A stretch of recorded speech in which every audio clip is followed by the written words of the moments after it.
Sir என் பையன் lawyer sir, சின்னவன் என் வீட்டுக்கு வரான் சார். என்ன தப்பா நினைக்கிறாங்க சார். ஏன்னா மத்தவங்களுக்கு அவன் என் பையன் தெரியாது. ஏன்னா 8 வருஷத்துல வளர்ந்துட்டான். பெத்த புள்ள சார். நான் எல்லார்கிட்டயும் போய் என் பையன் பூக்காரமான்ல இருந்து ரோட்ல இருந்து எல்லார்கிட்டயும் சில சமயம் எனக்கு நான் வெள்ளையா டை அடிச்சுக்கலாமா என்ன பண்றதுன்னு யோசிச்சுட்டு இருக்கேன். உண்மையிலேயே இன்னைக்கு நான் என் ஃப்ரெண்ட்ஸ் எல்லாம் நல்லா ட்ரெஸ் பண்ணிட்டு போனேன். லாயரும் சொன்னாங்க நான் கோர்ட்டு கூட 8 வருஷமா ட்ரெஸ் பண்ணிட்டு போறது இல்ல சார், நல்ல சுடிதார். ஏன்னா என்ன சந்தேகப்படுறாங்க. டிவோர்ஸ் அப்ளை பண்ண ஒரே காரணத்துக்காக என் அம்மா அப்பா சிப்லிங்ஸ் எல்லாரும் என்ன சந்தேகப்படுறாங்க. நானும் எனக்கும் நிறைய திறமை இருக்கு சார். அன்னைக்கு MBBS ஜாயின் பண்ணியிருந்தேன், டாக்டரா இருப்பேன். 28 வருஷம் கழிச்சு வந்ததுனால இன்னைக்கு கோர்ஸ் கேட் முடிஞ்சு சார் மெயின்டெனன்ஸ் அவர் சொன்னார். என்ன சார் என் புருஷன் அவ்வளவு வசதி சார், 3 கோடி கொடுத்தா கூட என் ஹெல்த், என் வாழ்க்கை, என் கெரியர் திரும்ப வருமா சார்?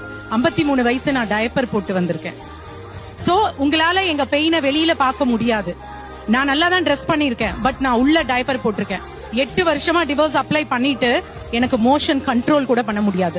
என்னோட கதை ரொம்ப டிஃபரெண்ட். தயவு செஞ்சு ட்ரெஸ் வச்சு எடை போடாதீங்க. இப்ப என்ன சார் பதில் இதுக்கு? என்ன பதில் இது? நீங்க சொன்னீங்க ஹாப்பியா இருக்காங்கன்னு, அவங்க டயப்பர் போட்டுருக்காங்களா? நீங்க பார்த்து கண்டுபிடிச்சிட்டீங்களா? நீங்க வார்த்தை திரும்ப பெறணும். நான் பேசின வார்த்தை தப்பு தான். Sorry for that.